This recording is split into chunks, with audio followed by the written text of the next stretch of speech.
I'm Alicia. I'm a wildlife artist originally from North Yorkshire, and I'm really excited to be partnering with Hen Harrier Day to show you how to draw a hen harrier. And today's draw along has a twist because we're going to be using BIRO. But to start with, we're going to start with our pencils. So firstly, we're going to draw a circle for the head. We're going to keep our wrist really nice and loose and average it out. Then we're going to be drawing a kind of curved triangle with the beak. This is going to be about halfway down that circle, coming out. From this, we're going to draw a circle for the eye and come round it with an almond shape. Then we're going to just sort out the head a little bit. So we're going to come up with a straight line, kind of go straight across that circle, and then down. Then we're going to be drawing another circle. This is for the chest, so it wants to be quite a lot bigger and overlapping slightly. And we're going to use that to help us make those chest lines for the hen harrier. We're also going to mark on a few feathers using kind of U shapes which are overlapping, just like this. So now we're going to work with our BIRO to build our hen harrier up. So we're going to start with the eye. So following that outline you did, you're just going to do the top line like so, and then fill in the iris circle. Again, just tracing what you've done before, and then filling in the pupil. I'm using like a C-shaped technique. I'm flicking my pen up and over, just like so. And then we're going to just close off our almond shape, like so. We're going to add some light detail around the eye. So for this, I'm holding my pen really lightly and just stroking the nib along and making very short, fine lines. I'm barely pressing, and this will help me build up the feather texture. There's more kind of shadow nearer the eye, nearer the beak, because that's kind of where the nose is, if you think about it. So there's going to be more shadow around that area, which I'm trying to reflect in my piece. I'm going to mark on the beak. I pulled it in slightly, but it's the same line. The bottom of the beak is quite a pointed hook. I'm going to mark on the nostril with a little oval. And again, we're going to just shade it. So using the side of my BIRO, I'm holding on the side, I'm holding it quite far up. So I'm pressing less hard. And I'm making small circular motions that help me kind of get some shading.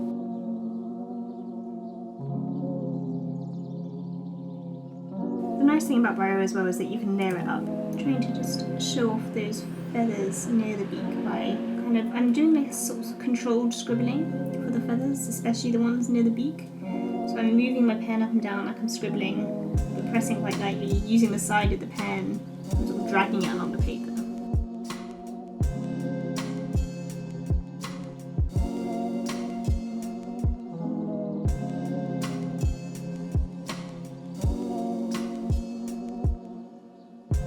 So we're saying that this is a male hen harrier. So hen harriers are sexually dimorphic.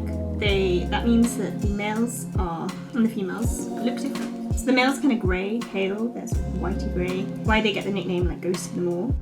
Whereas the females are brown, they look more like buzzards or kestrels in that kind of respect.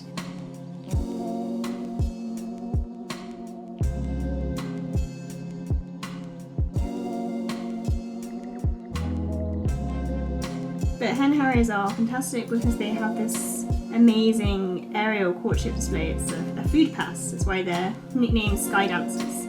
So the male and the female will pass food parcels between each other when it's during the breeding season, and that helps solidify their relationship so they're ready to breed.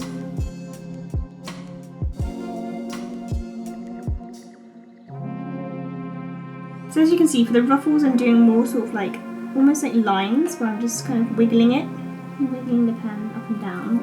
And these help with the neck ruffles, while I also continue sort of layering feathers on the head. You also kind of want to mark on the eyelashes on the other side because you can just about see them, so just a few, just indicating that there's an eye on the other side. They also have like quite a lot of feathers, short feathers near their beak and nostrils, so you can mark those on as well. The biggest thing for hen harriers though is like just making sure that you're using lots of small lines. So often I'm taking my pen off but just very, very quickly and putting it back down again, and that's helping me get that sort of dappled effect, that's quite smooth effect for the head. And then I can go back over and add shading. For the feathers we're going to be doing like U shapes, but obviously they're not always visible. So some of it we're going to be doing more kind of cross hatching, so I'm doing longer lines using the side of my pen, just flicking over and then crossing the same way. And I can do this again on this side, so maybe if I come out with a feather here and then I might shade underneath.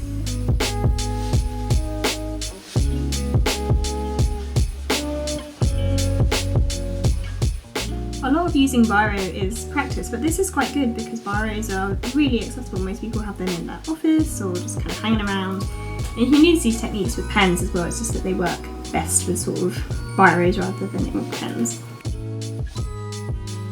I'm also just going to add some detail with the yellow pen, just highlighting around that eye, just to give that very distinctive eye gleam.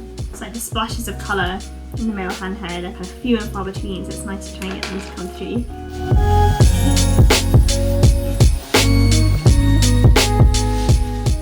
However, Hen Harriers in the UK, especially in England and especially in North Yorkshire where I'm from, have always historically really struggled.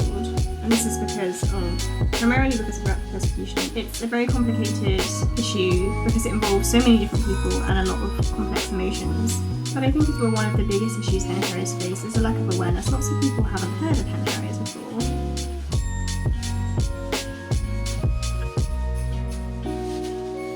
But yeah, so you're going to layer up those U shapes. You're also going to be doing just some kind of general fluff. So again, there's longer lines, controlled scribbling. I'm going backwards and forwards, and fanning it out.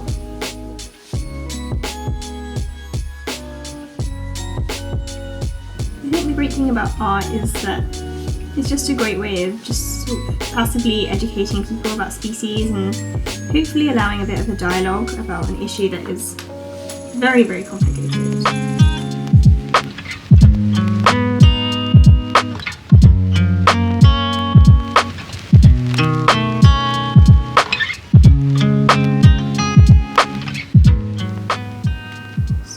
Is getting there. I'm trying to make it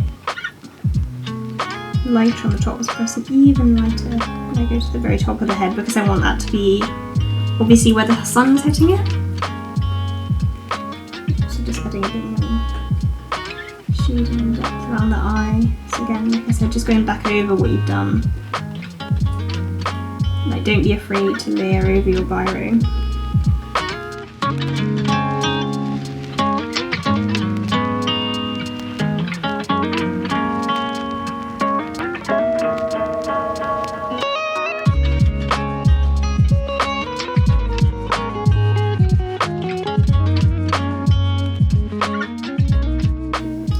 For colouring in those U-shapes, I'd recommend sort of just going backwards and forwards, again very lightly, with quite thin strokes, and that will help you make them feel like feathers. You can also like almost loop it, like how I'm doing for this one, or here. So I'm kind of coming into a point and I'm making like lots of like essentially very thin ovals, and using that to fill up my feather shape.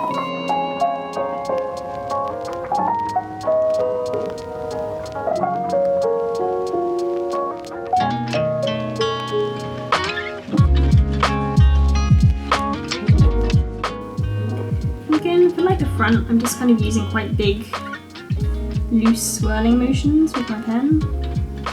Kind of almost circular, flicking up. I think you can be quite like loose with your style. So it's almost like scribbling, but constantly going back over. I'd also recommend trying to work quite quickly with it, because I think that helps capture the movement in the feathers. I always use the same BIRO, but I've drawn with lots of different ones, and they all kind of work the same with regards to how you want to use them.